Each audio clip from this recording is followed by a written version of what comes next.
Pakistan America के मजीद करीब आ रहा है और हिंदुस्तान जो है दूरियां आती जा रही हैं। अगर हमने दहशतगर्दी को काबू नहीं पाया तो जितनी मर्जी सरमायाकारी कमिट कर लें उनके लिए काम करना यहाँ मुश्किल होगा। रिहाई की बात तो मुमकिन नहीं है, वो तो बातचीत से होगी, जलसों से नहीं होगी। किसी ने तो ये शरारत की है ना, लेकिन इसके कोई अच्छे तासुरात नहीं जाते। मई में भारत को इबरतनाक शिकस्त देने के बाद पाकिस्तान जो है वो खित्ते में अहम खिलाड़ी बनकर सामने आया है और दुनिया भर की नजरें इस वक्त पाकिस्तान पर हैं। और पाकिस्तान और अमेरिका के दरमियान हम देख रहे हैं कि ताल्लुकात गर्मजोशी से आगे बढ़ रहे हैं और गुज़श्ता रोज पाकिस्तान में अमेरिकी सरमायाकारी का तारीखी संगे मील देखने में आया है। अमेरिका की 2 कंपनीज के साथ सोना, तांबा और दीगर नायाब मादनियात निकालने से मुतालिक मुफाहमत की याददाश्तों पर दस्तखत हो चुके हैं।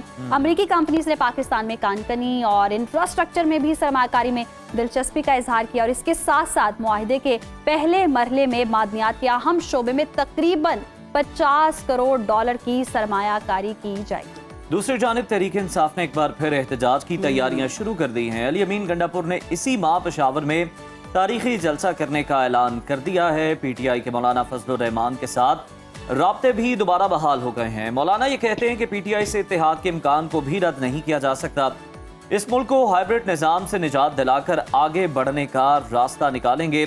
इसी पर बात कर लेते हैं। क्या सीनियर सियासतदान और मुस्लिम लीग ज़िया के सरबराह एजाजुल हक साहब ने। बहुत शुक्रिया एजाज साहब आपके वक्त का। सर, पाकिस्तान और अमेरिका के ताल्लुकात में गर्मजोशी देखने में आ रही है और अमेरिका की 2 कंपनियों ने पाकिस्तान में $50 करोड़ की सरमायाकारी का ऐलान भी कर दिया है।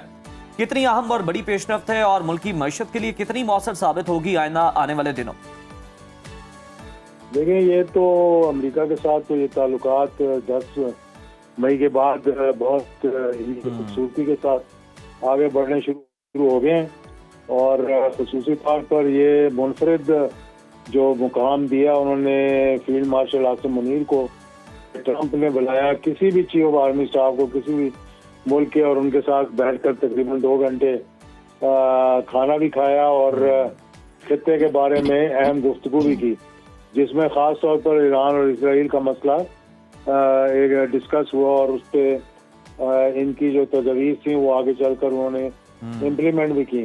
तो तब से लेकर अब तक मेरे ख्याल में कि पाकिस्तान अमेरिका के मजीद करीब आ रहा है और हिंदुस्तान जो है, जो अमेरिका की गोद में बैठा हुआ था और एक उनका स्ट्रेटेजिक पार्टनर बना हुआ था, उसमें दूरियां आती जा रही हैं और इसीलिए अब जो है ना हिंदुस्तान को मुसीबत पड़ी है कि कभी रूस के करीब जाने की कोशिश करते हैं, कभी चाइना के, लेकिन दोनों तरफ से उनको वो तज़ीराई नहीं मिल रही।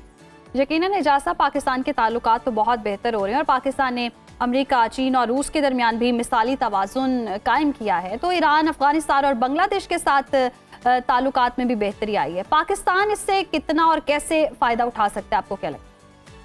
देखिए, सबसे पहले तो ये है कि मुल्क के अंदर एक स्टेबिलिटी होनी चाहिए, पॉलिटिकल स्टेबिलिटी होनी चाहिए और दूसरा कुछ अहम फैसले ऐसे हैं जो कि करने पड़ेंगे, ख़ास तौर पर दहशतगर्दी के खिलाफ जो है वो सख्त इकदाम करने पड़ेंगे, जिसमें कि कंसेंसस इवॉल्व करें और पूरे मुल्क को साथ लेकर चलें।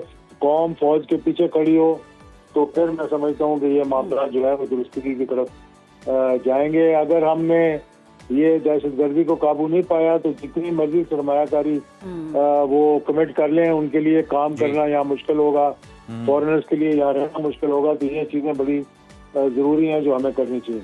बिल्कुल, ऐसा साजगार माहौल भी हमें जो है फराहम करना होगा। एजाज साहब, एक तरफ सरमायाकारी के लिए मुआहदे हो रहे हैं तो दूसरी जानिब तहरीक इंसाफ ने एक बार फिर से एहतजाज की तैयारी शुरू कर दी है और बानी पीटीआई की रिहाई के लिए रवां माह केपी में तारीखी जलसा करने का ऐलान किया पेशावर के अंदर। क्या जलसों से रिहाई मुमकिन हो पाएगी?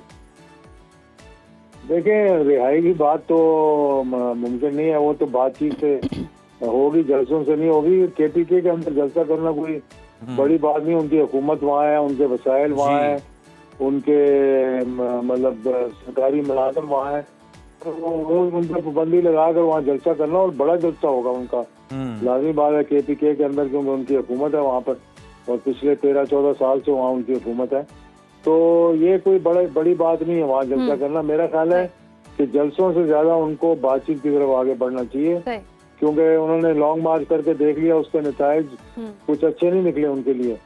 तो अब ये जलसे जुलूस करेंगे तो फिर बातचीत उतनी ही उसमें दूरियां आती जाएंगी। सही, दूरियां आती जाएंगी। एजाज साहब, हम देख रहे हैं कि एक सोशल मीडिया पर बहुत बहस छिड़ी हुई है, अलीमा खान पर अंडे से हमला किया गया। इस सारी सूरत हाल को आप कैसे देखते हैं? और पीटीआई हुकूमत पर इसका इल्ज़ाम लगाया जा रहा है कि मगर हुकूमत जो है इससे इख्तलाफ करी और मुस्तरद करती है। देखिए, ये वो अच्छी रवायत नहीं है सियासत के अंदर, चाहे अपने लोगों से करवाया गया हो या दूसरों ने आगे किया हो, किसी ने तो ये शरारत की है ना, लेकिन इसके कोई अच्छे तासुरात नहीं जाते। फिर वो एक दूसरे पे कीचड़ उछालना शुरू कर देंगे तो मसाइल जो है वो फिर मजीद सियासी, पहले ही इतनी आपस में तलखियां फिर मजीद बढ़ती जाएंगी। बिल्कुल ठीक है सर, बहुत शुक्रिया। एजाजुल हक साहब हमारे साथ मौजूद थे, एनालिसिस वो दे रहे थे।